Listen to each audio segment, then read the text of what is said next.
Hi, for your final project, I'm making this film so I can show you how to start filling out your data sheet. So first off, you're going to need to either find a cut bank or dig a hole. Your hole needs to be approximately 2 feet deep. Don't worry about trying to go the full 5 feet. If you can find a cut bank, make sure that it's at least a couple feet that you can work with. That should give you a significant amount of soil to work with. Your data sheet is this sheet right here. This is what you're going to be filling out for the final project, and today I'm going to show you how to fill out this part in here in the middle. The other stuff is stuff that this up here and down here is stuff that you'll be searching with the soils survey and information that you'll be calculating and so forth. But we're filling out this inner part right here. So for this, you're going to want to have something to write with so you don't make a lot of mistakes on this data sheet. So just have something to kind of jot some things down with.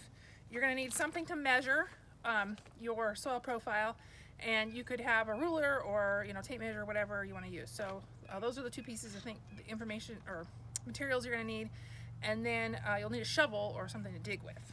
So if I can just pass this back to you, and then I'm going to show them what to do. Okay, so here's the profile. This is a cut bank, and you want to just kind of clean it off a little bit to get a good profile. So if you find a cut bank like this, you're just going to kind of go and very gently clean it off. Try not to disturb. I see there's a frog habitat here, so try not to disturb the frogs. There's a frog right here that is upset that I'm digging in his spot. Okay, so frog, I'm not going to take you out there. So you just want to kind of go down enough that you can get a profile. Try not to erode the whole hillside, just dig a little bit of a profile out.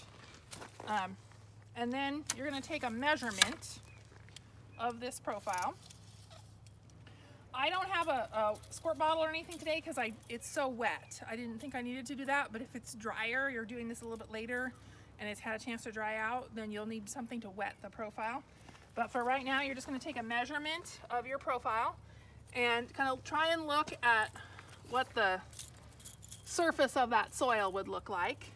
And you can clean this back a little bit too, just to kind of get an idea of what that soil might look like back there, though my soil looks pretty similar all the way through.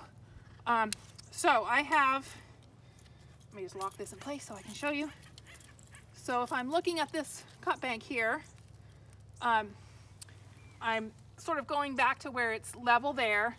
So my first foot of soil really starts about here, and then I have another foot right here about 2 feet, and then my profile here goes to about 30 inches, so down here. So if I'm looking at the different colors, and maybe if you can get in close here, you can see it's much darker up here, and then as we get down into this lower profile, you can see where it gets kind of orange looking, and then lower yet, it starts to get this kind of almost grayish clay color. This is usually an indication that it holds a lot of water, which is a very wet spot, so I wouldn't be surprised if it's not wet for a good portion of the year. So when I'm taking my measurements with my ruler, I can also kind of just scrape back here and make sure that this part looks pretty similar to what I was just looking at, which it does. So then I can say, well, I have basically 3 different horizons here. And so my first one is about a foot deep. And then as you can see, that kind of changes a little bit here. And so that goes from about, 15 inches down to about 21 inches. And then from 21 to 28 inches, it's a different color yet. So just based on colors, I have 3 different soil profiles here. I also could look at structure. If you can see, like up here, it's more granular, and then as you get down here, you can see where it's a lot, it's super wet, but it's also not really granular. It looks more platey. And then you can also look for rock content or other things like that. So it seems like it does have a little bit more, maybe rock up here on the surface. You can see that here and not so much down here. So those would be the things that you're gonna write down. So I would take my paper, and on the paper, I'm going to start with my profile at 0.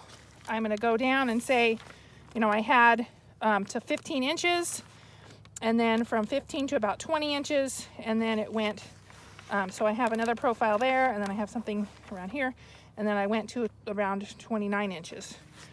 So I'll have those marked out, and then I can start looking at things in here, like the color, and I can go on, you can go online and actually compare your color samples to what I posted online. You can do a ribbon test for the texture, and then you can start looking at the structure and the grade and type here. That is, I'll explain that in more detail, but as I was saying, as you're looking at this profile, you know, you can see this is a granular structure here, and you can see it kind of coming apart as I poke at it. You would write that down as granular, and then you know, it looks like it's fairly easy to disturb, so the grade might be a 1 or 2. And then you can do a consistency test. You can take your sample to do your pH test if you've got the kit from me already, and if you haven't gotten the kit, just save it, and then you can do that once you get the kit. And that would be how you do it if you have a profile.